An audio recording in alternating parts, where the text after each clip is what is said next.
Religion Within the Limits of Reason Alone, pages 56 and 57. We do not need the example of Christ to know and follow the moral law.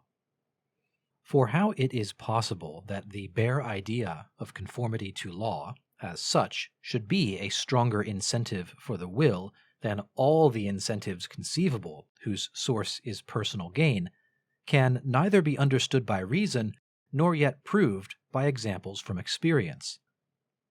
As regards the former, the law commands unqualifiedly, and as regards the latter, even though there had never existed an individual who yielded unqualified obedience to this law, the objective necessity of being such a one would yet be undiminished and self-evident.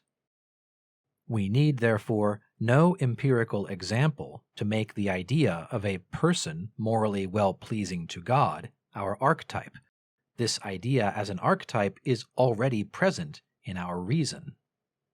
Now, if it were indeed a fact that such a truly godly-minded man at some particular time had descended, as it were, from heaven to earth, and had given men in his own person, through his teachings, his conduct, and his sufferings, as perfect an example of a man well-pleasing to God as one can expect to find in external experience, for be it remembered that the archetype of such a person is to be sought nowhere but in our own reason, and if he had through all this produced immeasurably great moral good upon earth by effecting a revolution in the human race, even then we should have no cause for supposing him other than a man naturally begotten.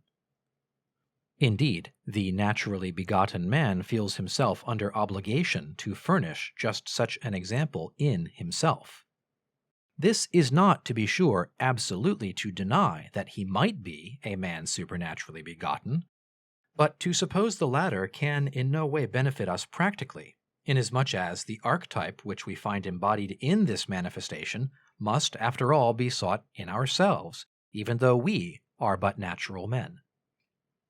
And the presence of this archetype in the human soul is in itself sufficiently incomprehensible without our adding to its supernatural origin the assumption that it is hypostasized in a particular individual. The elevation of such a holy person above all the frailties of human nature would rather, so far as we can see, hinder our adoption of the idea of such a person for our imitation. Interpretation. Kant claims that doing one's duty for duty's sake is the strongest possible motivation for the human will. That this is so cannot be proved by reason, because the moral law does not come with a because clause. For example, tell the truth is a categorical command. That this is so also cannot be proved by empirical reasoning from cases, since the moral law's weight would be unchanged even if there never were a person who lived it out in perfect obedience. The archetype or model of perfect moral behavior is found in our reason, not in any historical or mythical individual.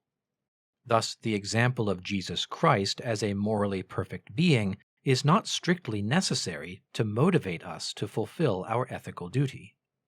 We could know and will the moral law equally well while being ignorant of his exemplary life.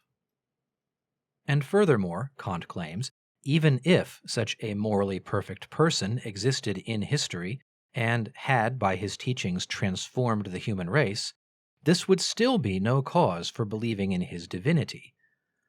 We might believe Jesus is divine, but such belief can have no practical effect on our moral lives, knowledge of the law, motivation, and decision-making. And again, this is because the model of moral perfection is implicit in human reason, not provided by an empirical example.